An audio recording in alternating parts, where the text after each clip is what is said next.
अस्सलाम वालेकुम। आज का चैप्टर है होम्योस्टेसिस।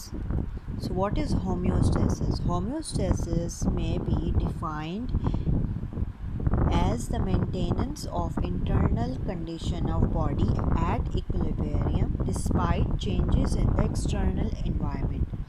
क्या कह रहा है ये कह रहा है कि हमारी बॉडी जो है होम्योस्टेसिस का मतलब ये है वो प्रोसेस या वो सिस्टम जिसमें हमारी बॉडी मेंटेन करती है अपने इंटरनल कंडीशंस, यानी कि हमारी बॉडी अपने इंटरनल कंडीशंस का मतलब क्या है। फॉर एग्ज़ाम्पल 37 डिग्री हमारा बॉडी टेम्परेचर है। अब ये एक्सटर्नल एनवायरनमेंट से किस तरह इक्वली मेंटेन करती है। अगर आपका बाहर का टेम्परेचर ज़्यादा है या कम है, ठंड है या ज़्यादा गर्मी है, लेकिन आपका बॉडी का टेम्परेचर 37 डिग्री ही रहेगा, वो किस तरह बॉडी आपकी इक्विलिब्रियम पे मेंटेन रखती है, ताकि आपकी बॉडी में जितने भी रिएक्शंस हो रहे हैं वो अकॉर्डिंग टू टेम्परेचर हो रहे हैं। 37 डिग्री से बढ़ जाएगा तो आपकी बॉडी में कोई भी सिस्टम काम नहीं करेगा, और अगर 37 डिग्री से आपके बॉडी टेम्परेचर कम होगा तो फिर भी आपका बॉडी में जो जितना भी सिस्टम है वो काम नहीं करेगा। होम्योस्टेसिस का मतलब है आपकी बॉडी में बैलेंस रखना, आपकी बॉडी को मेंटेन रखना डिस्पाइट ऑफ द फैक्ट कि बाहर का एनवायरनमेंट, एक्सटर्नल एनवायरनमेंट जो भी है, लेकिन आपकी बॉडी में ऐसा सिस्टम है जो आपकी बॉडी को इक्वल रखता है through out the environment. Internal conditions आपकी इक्विलिब्रियम पे होती है, आपकी इंटरनल कंडीशंस चेंज नहीं होती हैं, वो due to the process of homeostasis. अब कैसे चीज़ें आपकी बॉडी में मेंटेन रहती हैं, उसके काफ़ी सारे प्रोसेस हैं, काफ़ी सारी चीज़ें डिटेल में हम इस चैप्टर में पढ़ेंगे। सबसे पहले हम पढ़ते हैं कि ऑस्मो रेगुलेशन क्या होता है। ऑस्मो रेगुलेशन ज़ाहिरी बात है एक प्रोसेस है जो आपकी बॉडी में होता है। ऑस्मो से हमें पता है, ऑस्मो से क्या मतलब है। Osmo is something which is related to your water and salts in the body. So how it is regulating? It is regulating through the process of आपकी बॉडी में डिफ्यूजन, आपके cell to cell diffusion process हो रहा है। अगर आपको class 9 के diffusion osmosis का प्रोसेस याद हो तो आपके सेल्स में डिफ्यूजन हो रहा है, ऑस्मोसिस हो रहा है, जो आपके सेल्स के फंक्शंस में बहुत ज़रूरी है। ठीक है, ये एक प्रोसेस है जिसमें आपकी बॉडी मेंटेन कर रही है सिस्टम को, आपकी बॉडी मेंटेन कर रही है एनवायरनमेंट को, आपकी बॉडी जो है वो इक्वली ट्रीटेबल हो रही है, आपकी बॉडी एक मेंटेन कर रही है एक टेम्परेचर को, एक मेंटेन कर रही है amount of water and salts को। तो ऑस्मो रेगुलेशन का प्रोसेस हमारी बॉडी में थ्रू आउट हो रहा है। इसी तरह थर्मो रेगुलेशन का प्रोसेस हो रहा है हमारी बॉडी में, the maintenance of internal body temperature, that is हमारी बॉडी में जो टेम्परेचर है वो मेंटेन किया जा रहा है। ऐसा एक रिसेप्टर मौजूद है जो हमारी बॉडी को रेगुलेट रखता है कि इस टेम्परेचर से ज़्यादा बॉडी नहीं जाएगी, या इस 37 डिग्री सेंटीग्रेड जो ऑप्टिमम टेम्परेचर है, हमने क्लास 9 में एंजाइम्स के चैप्टर में पढ़ा था, वो एक ऑप्टिमम टेम्परेचर। उसके बाद हमें पता है एंजाइम्स जो हैं वो काम करना छोड़ देते हैं। तो इसलिए हमारी बॉडी में थर्मो रेगुलेशन का एक प्रोसेस है जो आपके होम्योस्टेसिस को मेंटेन रखता है। ठीक है, एक्सक्रीशन एक और प्रोसेस है जो आपकी बॉडी में, फॉर एग्ज़ाम्पल आपकी बॉडी में एक चीज़ बन रही है, so there is some place where these things should be maintained. ठीक है, अब बनी जा रही है तो उसका मतलब है आपकी बॉडी में अकोमुलेट होना शुरू हो जाएगी, और एक वक्त आएगा कि वो अकोमुलेशन इतनी हो जाएगी कि वो एज अ वेस्ट प्रोडक्ट, यानी कि उसकी ज़रूरत नहीं होगी बॉडी को और वो बनती जाएगी। तो हमारी बॉडी में अल्लाह ताला ने ऐसा सिस्टम बनाया है कि अगर चीज़ बन रही है तो साथ चीज़ निकल भी रही है। ठीक है, ताकि आपकी बॉडी में चीज़ मेंटेन रहे, आपकी बॉडी में होम्योस्टेसिस का प्रोसेस मेंटेन रहे। ठीक है, ये नहीं हो कि एक चीज़ अकोमुलेट हुई जा रही है, बनी जा रही है और उसका कहीं निकलने का कोई ज़रिया नहीं है। तो इस तरह हमारी बॉडी में एक्सक्रीशन का प्रोसेस अल्लाह मियां ने रखा है कि हमने अपनी बॉडी से जो हमारी बॉडी को ज़रूरत नहीं है वेस्ट की, वो हमारी बॉडी से वो वेस्ट फुल प्रोडक्ट निकल जाए। ठीक है, ताकि हमारी बॉडी में इक्विलिब्रियम का प्रोसेस मेंटेन रहे। अब सबसे पहले आता है कि होम्योस्टेसिस प्लांट्स में कैसे होते हैं। प्लांट्स भी ज़ाहिर बात है लिविंग ऑर्गेनिज्म है और वो अभी अपना प्रोसेस होम्योस्टेसिस का मेंटेन रखते हैं। तो क्या प्रोसेस है उनका, हमने पढ़ा कि प्लांट कैसे रिस्पॉन्ड करते हैं इन्वायरमेंट चेंजेस को, वो अपने इंटरनल कंडीशन को किस तरह कांस्टेंट रखते हैं, किस तरह वो काबू में रखते हैं उस चीज़ को। फॉर एग्ज़ाम्पल वो किस तरह एक्स्ट्रा कार्बन डाइऑक्साइड और ऑक्सीजन को किस तरह रिमूव करते हैं। हमें पता है, हमने पढ़ा था फोटोसिंथेसिस के प्रोसेस में कि कार्बन डाइऑक्साइड बनती है ड्यूरिंग सेलुलर रिस्पायरेशन, ठीक है, सेल्स की रिस्पायरेशन हो रही है, सेलुलर प्रोसेस हो रहा है, वहाँ पे कार्बन डाइऑक्साइड बनता है। वो क्या होता है, उसके बाद वो फोटोसिंथेसिस के प्रोसेस में इस्तेमाल होता है। तो इसलिए वो वेस्ट प्रोडक्ट नहीं है फोटोसिंथेसिस के प्रोसेस में। लेकिन रात में क्या होता है कि सेलुलर रिस्पायरेशन तो हो रही होती है, ज़ाहिर बात है सेल्स तो अपना काम कर रहे होते हैं, तो फोटोसिंथेसिस का प्रोसेस दिन में नहीं होता। तो रात में क्या होता है कि सेलुलर रिस्पायरेशन जब हो रही होती है तो कार्बन डाइऑक्साइड एक्सेस में बन जाती है और वो बाहर नहीं निकल पाती। तो उसके लिए क्या ज़रिया, उसका ज़रिया है निकलने का वो है, क्योंकि वो अकुमुलेट होना शुरू हो जाएगी, ज़ाहिर बात है, क्योंकि फोटोसिंथेसिस तो रात में नहीं हो रहा होता। तो उसमें अल्लाह में ने क्या रखा है कि जो लीव्स हैं, जो पत्ते हैं और यंग स्टेम्स हैं, वो क्या करती हैं, अपनी स्टोमेटा के थ्रू कार्बन डाइऑक्साइड रात को रिलीज़ करती हैं। ठीक है, हमने ये स्टोमेटा का प्रोसेस पढ़ा है, हमने डिटेल पढ़ा है कि स्टोमेटा जो क्या है, these are the openings on the leaves. तो ये कहाँ से निकल जाती हैं, स्टोमेटा से। अच्छा, कार्बन डाइऑक्साइड जो है वो रूट की सरफेस से भी निकलता है और रूट हेयर से स्पेशली निकल आता है। ऑक्सीजन भी हमें पता है प्रोड्यूस्ड होती है। ऑक्सीजन हमने लीफ का स्ट्रक्चर अच्छे तरीके से पढ़ा, उसके अंदर मेसोफिल सेल्स होते हैं। ऑक्सीजन जो है मेसोफिल सेल्स में प्रोड्यूस होती है और during the day time produce होती है। और क्या वो प्रोड्यूस होती है, वो एज अ फोटोसिंथेसिस का प्रोडक्ट होता है। ठीक है, जब सेलुलर रिस्पायरेशन को उसको इस्तेमाल कर लेती है ऑक्सीजन के प्रोसेस को, तो फिर एक्स्ट्रा जो ऑक्सीजन होती है वो निकल जाती है through the process of stomata. ये हमारा removal of extra carbon dioxide and oxygen का प्रोसेस है। ये किस तरह, ये प्रोसेसेस हैं जो अब प्लांट्स अपनी बॉडी में एक्स्ट्रा कार्बन डाइऑक्साइड और एक्स्ट्रा ऑक्सीजन को रिमूव कर देती है। अब एक्स्ट्रा वाटर कैसे रिमूव होता है? एक्स्ट्रा वाटर ऐसे रिमूव होता है कि हमारी सॉइल में वाटर मौजूद है, ठीक है, और हमें पता है कि during the day time cellular respiration इस्तेमाल करती है।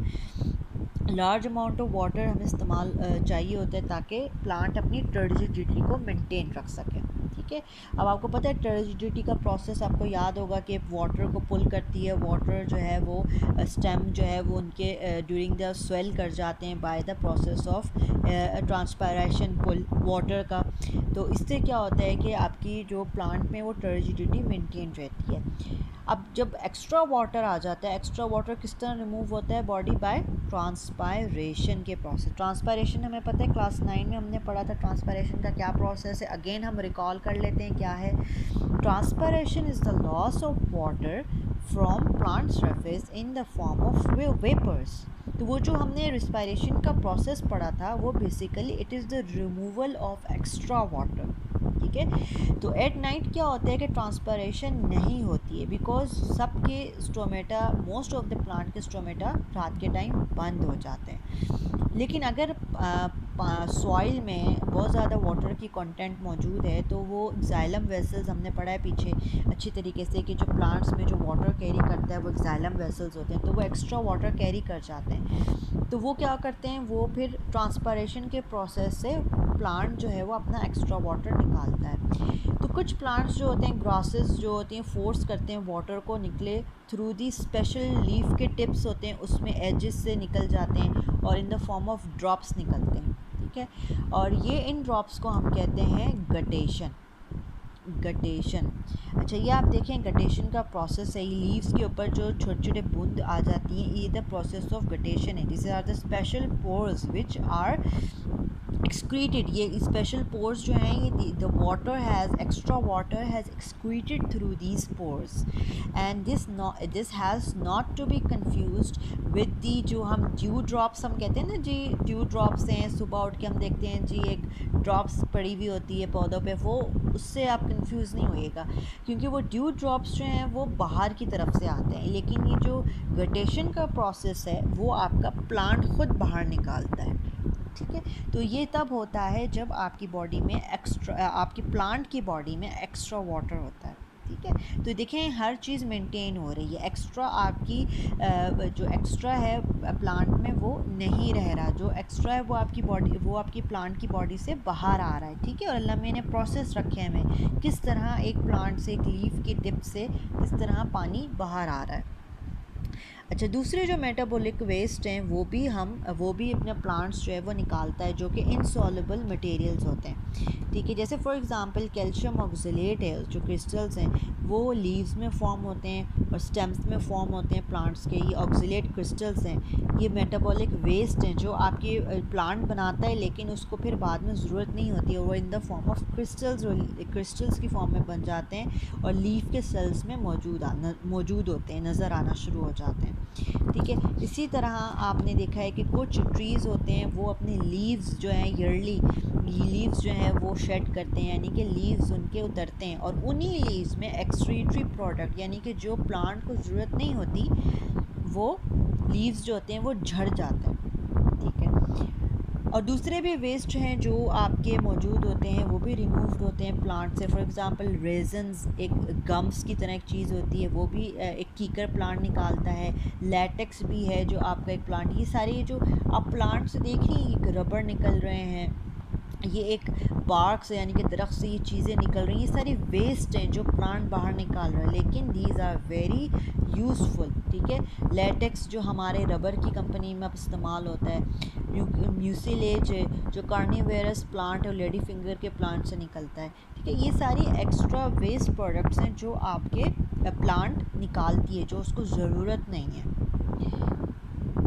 अब हम देखते हैं कि ऑस्मोटिक एडजस्टमेंट प्लांट्स कैसे करता है अपनी। ऑस्मोटिक एडजस्टमेंट्स का मतलब क्या है? Related to salt and water. Osmotic जहाँ आएगा आपने हमेशा याद रखना है, which is related to salt and water. तो amount of salt and water किस तरह प्लांट अपने आप को मेंटेन रखते हैं, किस तरह वो अपने आप को उसमें अडप्ट करते हैं एनवायरनमेंट में। तो हमारे पास 3 ग्रुप्स हैं, हाइड्रोफाइट, एक्सेरोफाइट्स एंड हैलोफाइट्स।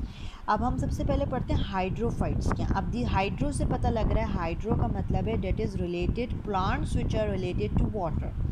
अब ये प्लांट्स क्या होते हैं, ये कम्प्लीटली या पार्शली सबमर्ज्ड होते हैं। अब आपने ऐसे प्लांट्स देखे हैं हाइड्रोफाइट्स, जो आपने पत्ते देखे हैं जो पानी में ही रहते हैं, सबमर्ज्ड रहते हैं या अंदर रहते हैं या बाहर रहते हैं, लेकिन पानी से ही भीगे हुए होते हैं। इसमें क्या होता है कि अब क्या इनके प्लांट में क्या प्रॉब्लम होगी? इनकी प्लांट में तो कोई प्रॉब्लम होनी ही चाहिए, क्योंकि वाटर की शॉर्टेज तो होती ही नहीं है इनके प्लांट में।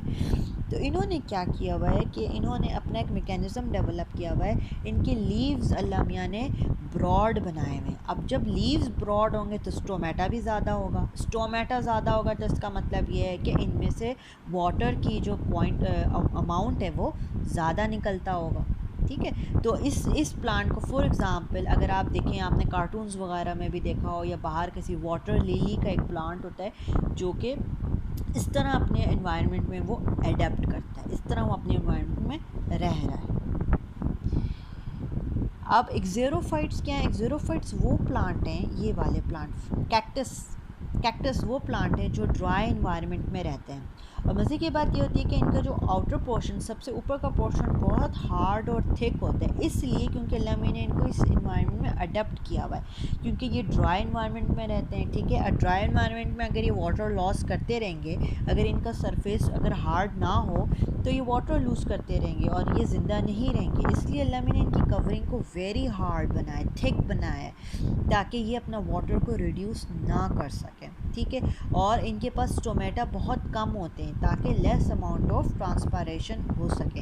हाँ, लेकिन अलबत्ता इनकी जो रूट्स हैं वो बहुत डीप होती हैं और बहुत अंदर तक होती हैं और बहुत अच्छी एब्जॉर्प्शन करते हैं, बहुत ज़्यादा मैक्सिमम एब्जॉर्प्शन करते हैं। और इनके जो एक्साइलम सेल्स हैं जहाँ पे एब्जॉर्ब करता है वाटर, वो बहुत स्ट्रॉन्ग होते हैं और वो बहुत ज़्यादा अमाउंट में वाटर को स्टोर रखते हैं, और उस ऑर्गन को हम कहते हैं सेकुलेंट ऑर्गन। अगर आप कभी कैक्टस प्लांट को देखें, कैक्टस प्लांट को कभी आप तोड़ें तो उसके अंदर आपने देखा उसके अंदर पानी भरा हुआ होता है, पानी होता है, स्टोर्ड हुआ होता है उसके अंदर इतना सारा पानी। So cactus is the example of xerophytes. ये ड्राई इन्वायरमेंट में अल्लाह मियाँ ने इनको बनाया ताकि ये अडॉप्ट कर सके। अच्छा, अब हेलोफाइट्स क्या हैं? हेलोफाइट्स आर द प्लांट्स जो कि सॉल्टी रहते ही समंदर के अंदर है। अब समंदर के अंदर रहते हैं ये प्लांट, तो हमने एक प्लांट का स्ट्रक्चर पढ़ा है। प्लांट सेल्स के अंदर एक स्ट्रक्चर होते हैं, उसे हम कहते हैं वैक्यूल। उसे हम कहते हैं वैक्यूल। अगर आप याद करें तो प्लांट के सेल के अंदर एक स्ट्रक्चर होते हैं, उसे हम कहते हैं वैक्यूल्स। अच्छा, अब इसमें क्या होता है कि ऑस्मोसिस का प्रोसेस है, सॉल्ट एंड वाटर है, सी वाटर है। तो इसमें होता क्या है कि जो प्लांट हैं वो high concentration of sea water में रह रहे हैं, और हमें पता है कि जहाँ पे सॉल्ट की क्वांटिटी ज़्यादा होगी या हाइपरटोनिक होगा वहाँ पे पानी जाएगा। ठीक है, तो हमने पढ़ा है कि सॉल्ट्स आर नॉट अलाउड। अब प्लांट के अंदर एक सेल्स वैक्यूल होता है। When salts enter into cells, यानी कि जो पानी है जब इंटर होता है सेल्स में, plant carry out active transport and to move and hold large amount of salts and vacuoles. वो क्या करते हैं, जब पानी इंटर होता है सेल्स, प्लांट सेल्स में, तो प्लांट सेल्स के अंदर वैक्यूल होता है। वैक्यूल क्या करता है, सॉल्ट्स को एब्जॉर्व कर लेता है। लार्ज अमाउंट ऑफ सॉल्ट को वो क्या करता है, एब्जॉर्व कर लेते हैं। इसलिए क्योंकि सॉल्ट बाहर नहीं जाते through this semi permeable membrane, उनको अलाउ नहीं है कि वो बाहर निकलें, इसलिए sap of vacuoles remain even more hypertonic than sea water. Allah मियाँ ने प्लांट सेल्स के अंदर वैक्यूल बनाया, और वैक्यूल के अंदर ये उसमें क्वालिटी दी है कि उसको और सॉल्टी बना दिया। सॉल्टी का मतलब ये क्या, हाइपरटोनिक। हाइपरटोनिक का मतलब है सोल्यूट की कॉन्सेंट्रेशन सॉल्वेंट से ज़्यादा की हुई है। Solute is what, salt, and solvent is what, water. और हमें पता है जहाँ सॉल्वेंट होगा वहाँ सोल्यूट होगा, तो इसकी क्वांटिटी सॉल्वेंट की ज़्यादा की हुई है, ताकि in this way water does not move out of the cell. Cell जो है, पानी जो है वो, वरना तो सारा सेल का जो पानी, जो प्लांट सेल्स, जो प्लांट्स पानी के अंदर रहते हैं, वो सारा पानी अपना बाहर दे दें, ठीक है ना, वो उनके अंदर तो पानी फिर एब्जॉर्ब भी ना हो, क्योंकि बाहर तो हाइपरटोनिक इन्वायरमेंट है। लेकिन प्लांट सेल के अंदर जो वैक्यूल है, वैक्यूल के अंदर होता क्या है कि सॉल्ट एब्जॉर्ब हो जाता है। जब सॉल्ट बहुत ज़्यादा मौजूद होता है तो सी वाटर की हाइपरटोनिक कंडीशन से ज़्यादा अंदर प्लांट सेल की होता है, और हाइपरटोनिक कंडीशन ज़्यादा होती है तो बाहर पानी नहीं जाता। इसी तरह ये इंक्लूडेड है इस प्लांट में, सी ग्रास इंक्लूड इस प्लांट में। आई होप ये आपको कॉन्सेप्ट समझ में आया होगा। अब आ जाती है बारी ह्यूमन की। ह्यूमन किस तरह अपनी बॉडी को अडेप्ट कर रहे हैं एक्सटर्नल एनवायरनमेंट से। सबसे पहले लंग्स आपके क्या करते हैं, एक्सेस कार्बन डाइऑक्साइड को रिमूव करते हैं आपकी बॉडी से, ताकि बैलेंस कर सके। स्किन आपकी परफॉर्म करती है, बॉडी टेम्परेचर को मेंटेन करती है और रिमूव करती है excess salt and water. Kidney आपकी बॉडी से एक्सेस वाटर निकालता है, सॉल्ट निकालता है, यूरिया, यूरिक एसिड, जो कि फॉर्म हो जाता है यूरिन। ये सारी चीज़ें आपकी बॉडी से एक्स्ट्रा निकाल देता है। सबसे पहले हम स्किन में आ जाते हैं। स्किन की सबसे ऊपर लेयर को हम कहते हैं एपिडर्मिस, और अंदर की लेयर को हम कहते हैं एपिडर्मिस। ऊपर की लेयर को कहते हैं और अंदर की लेयर को कहते हैं डर्मस। डर्मस जो है उसके अंदर हमारे पास ब्लड वेसल्स मौजूद हैं, sensory nerve ending, sweat glands. ऊपर की लेयर तो हमें पता है एपिडर्मस है, ठीक है। स्किन क्या करती है, आपकी बॉडी को रेगुलेट करती है, ठीक है। डर्मस आपकी बॉडी को इंसुलेट करती है। जब आपको ठंड लगती है या जब आपको डर लगता है तो आपकी देखते हैं आपके जो हाथों के बाल जो हैं वो उठ जाते हैं, उसको कहते हैं गूज बम्स। गूज बम्स क्या करती हैं, ये आपका form of blanket, warm blanket create कर देती है। एयर जो है वो एक्ट करते हैं एज ए इंसुलेटर, वो आपकी बॉडी को बचाते हैं टेम्परेचर हाई ठंडक से, ठीक है, आपकी बॉडी को मेंटेन रखते हैं। इसी तरह स्किन क्या करती है, कूलिंग इफेक्ट भी देती है। जब आपको पसीना आता है, स्वेट होता है, तो वो आपके स्वेट ग्लैंड्स क्या करते हैं, स्वेट ग्लैंड्स वो होते हैं जो आपके पसीने को निकालते हैं, वो आपकी बॉडी हीट को निकालते हैं एवोपरेशन के प्रोसेस से। उससे क्या होता है कि आपका excess water, salt, urea, uric acid आपकी बॉडी से रिमूव हो जाता है। स्वेट क्या है, आपका पसीना। पसीने में ज़ाहिर बात है सॉल्ट है, वाटर है, वो सारा आपका निकल जाता है। आपको कूलिंग, गर्मी में हमें पसीना आता है और वो हमें कूलिंग इफेक्ट देता है। इसी तरह सर्दियों में आपको पता है आपके बाल आपने के खड़े हो जाते हैं, गूज बम्प्स इफेक्ट होता है, वो आपका इंसुलेटिंग लेयर क्रिएट कर देता है। लंग्स हमने पढ़ा, लंग्स क्या है, लंग्स हमने लास्ट चैप्टर में पढ़ा था कि आपके बॉडी में कॉन्सेंट्रेशन ऑफ कार्बन डाइऑक्साइड को मेंटेन करता है ब्लड में। अगर आपके ब्लड में कार्बन डाइऑक्साइड फॉर्म होता है during cellular respiration as same as plant में प्रोड्यूस हो रहा था सेलुलर रेस्पिरेशन में कार्बन डाइऑक्साइड, वो क्या करता है, वो कार्बन डाइऑक्साइड हमारे ह्यूमन बॉडी में वो टिश्यू फ्लूइड के थ्रू इंटर होता है ब्लड में, और ब्लड क्या करता है, उसको कैरी करता है कार्बन डाइऑक्साइड को टू लंग्स, और जहाँ पे वो आपकी बॉडी से लंग्स के थ्रू वो बाहर निकल जाता है। ठीक है। अच्छा, अब हम आ जाते हैं यूरिनरी सिस्टम ऑफ ह्यूमंस। अब यूरिनरी सिस्टम ऑफ ह्यूमंस क्या है हमारा यूरिनरी सिस्टम जो है, यूरिनरी सिस्टम का मतलब है जहाँ वो सिस्टम जिसमें हमारा यूरिन फॉर्म होता है। ठीक है। अब यूरिनरी सिस्टम में हमारे पास क्या चीज़ है, it is formed of one pair of kidney, यानी कि एक दो, वन पेयर, ये दो एक पेयर ऑफ किडनी है। ठीक है।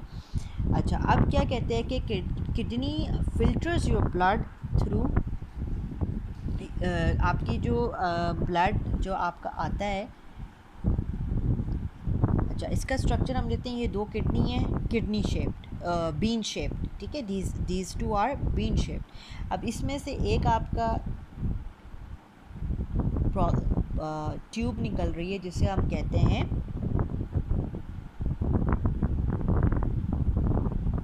यूरेटर। यूरेटर क्या करता है, ureter is carrying the urine from the kidney, this is the kidney. ठीक है। अब किडनी कैसे यूरिन फॉर्म करती है, ठीक है, वो आपके ब्लड में से फिल्टर करती है वेस्ट प्रोडक्ट को, और आपका वेस्ट प्रोडक्ट क्या होता है, दैट इज़ योर यूरिन। ठीक है।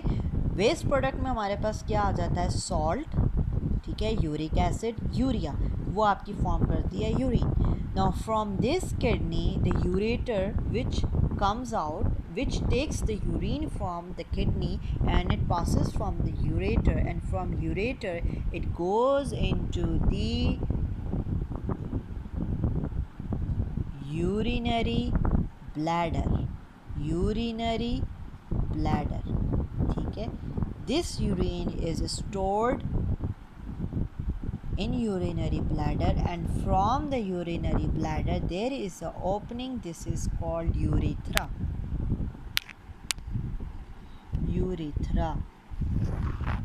this urethra यहाँ से आपकी बॉडी से बाहर चला जाता है, यूरिन एक्सक्रीट हो जाता है। So this is the pair of kidney. ठीक है। और ये किडनी आपकी कहाँ से करती है, ब्लड से फिल्टर करती है वेस्ट, और आपका यूरिन फॉर्म करती है। यूरिन आपका कैरी होता है from the ureter to the urinary bladder, and from urinary bladder the urine is passed out through the urethra. ठीक है। This is the simple form of urinary system. अब हम पढ़ते हैं, this is the your whole urinary system. अब हम urinary system को further detail में पढ़ते हैं कि the structure of each kidney किस तरह की, किडनी का स्ट्रक्चर कैसे बनाया अल्लाह ने। हम एक किडनी को लेते हैं और उसको डिटेल में पढ़ते हैं। अब स्ट्रक्चर क्या है किडनी का, बीन शेप्ड, बीन शेप्ड। ठीक है। This is your bean shaped. इसकी जो लेंथ है वो आपकी 10 सेंटीमीटर लॉन्ग है। ठीक है, 10 सेंटीमीटर लॉन्ग, और ये आपकी 5 सेंटीमीटर है। ठीक है। और इसकी जो थिकनेस है वो 4 सेंटीमीटर है, और ये 20 ग्राम्स का आपका होता है। और आपकी ये back side of the vertebral column में होता है। बैक साइड का मतलब ये कि वर्टिब्रल कॉलम अगर आपका ये है तो ये दोनों साइडों में, या इस साइड पे और इस साइड पे, अंडर द 2 रिब्स, 2 रिब्स के नीचे, आखिरी 2 रिब्स जो आपकी मौजूद हैं, आखिरी 2 रिब्स के नीचे ये किडनी मौजूद है आपकी। ठीक है। अगर आप अपनी पीछे वर्टिब्रल कॉलम की तरफ देखें, 2 रिब्स के नीचे आपकी 2 किडनीज़ मौजूद है। अच्छा, अब ये 2 किडनीज़ के जो 2 साइड्स हैं, ठीक है, एक है आपका कॉन्केव साइड है। ठीक है, this is called your concave side, this is called your convex side, convex side, this is your concave. Now this concave side, both of the concave side, बिल्कुल इसी तरह यही स्ट्रक्चर अगर मैं यहाँ बनाऊँ, बिल्कुल इस तरह, ठीक है। ये concave structure, this concave structure is facing towards the vertebral column. ये आपकी स्पाइनल कॉर्ड है जो आपका जो रीढ़ की हड्डी की तरफ फेस कर रही है, आपका कॉन्केव पार्ट, ठीक है। और ये आपका कॉन्वेक्स पार्ट है जो आउट है। अब इसमें आता है there is a depression called hilus near the centre of the concave area of the kidney. Centre of the concave में एक एरिया है, इसे हम कहते हैं हाइलस, हाइलस, ठीक है। अब दिस इज़ द एरिया जहाँ से यूरेटर किडनी को, अभी हमने लास्ट में पढ़ा है यूरेटर, अभी हमने पढ़ा है पीछे यूरेटर, तो दिस इज़ द एरिया हाइलस से यूरेटर निकलता है, लीव्स द किडनी, ठीक है। अच्छा, अब हमारी किडनी को ज़ाहिरी बात है ब्लड वेसल्स भी आ रही हैं, हमारी किडनी को जो है वो लिम्फेटिक वेसल्स भी आ रही है, नर्व्स इंटर कर रही हैं और लीव कर रही हैं किडनी को, ठीक है। अगर आप किडनी का स्ट्रक्चर देखें तो किडनी जो है वो एक नर्व्स लीव कर रही है और एक नर्व छोड़ रही है, एक आ रही है और एक लेके जा रही है, ठीक है। So it is supplied by the renal artery. अच्छा, अब हम जो भी चीज़ पढ़ेंगे वो हम रीनल से रिलेट करेंगे। anything we will read about the kidney or we will define about the kidney will be related to the renal। अब जो आर्टरी किडनी को सप्लाई कर रही है that is called renal artery, जो वेन किडनी से लेके जा रही है this is called renal vein. Renal artery, renal vein, renal artery, renal vein, ठीक है। सो आर्टरी और रेड है और ब्लू कलर की वेन है। जब हम आ जाते हैं कि अब किडनी के डिटेल स्ट्रक्चर में पढ़ते हैं। अब किडनी का जो आउटर पार्ट है that is this is your outer part, ये आउटर पार्ट है, ठीक है। इसके अंदर के पार्ट में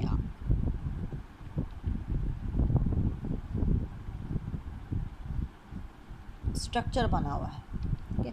now this is your outer structure, this outer structure this is of the kidney, kidney का आउटर स्ट्रक्चर है तो हम इसे क्या कहेंगे, renal cortex, renal cortex. Kidney के अंदर का स्ट्रक्चर है, इट इज़ कॉल्ड, ये अंदर का स्ट्रक्चर है इसे हम कहते हैं मेडुला, मेडुला।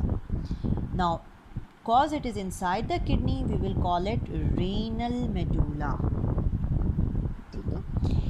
ये हो गया, this outer part of the kidney is renal cortex and this inner part is called the renal medulla, ठीक है। अब इस रीनल मेडुला के बहुत सारे कोन शेप्ड स्ट्रक्चर हैं, like this, like this, this and this and this and this, this is called the renal structure, cone shaped structure है और इसे हम कहते हैं पायरामिड्स।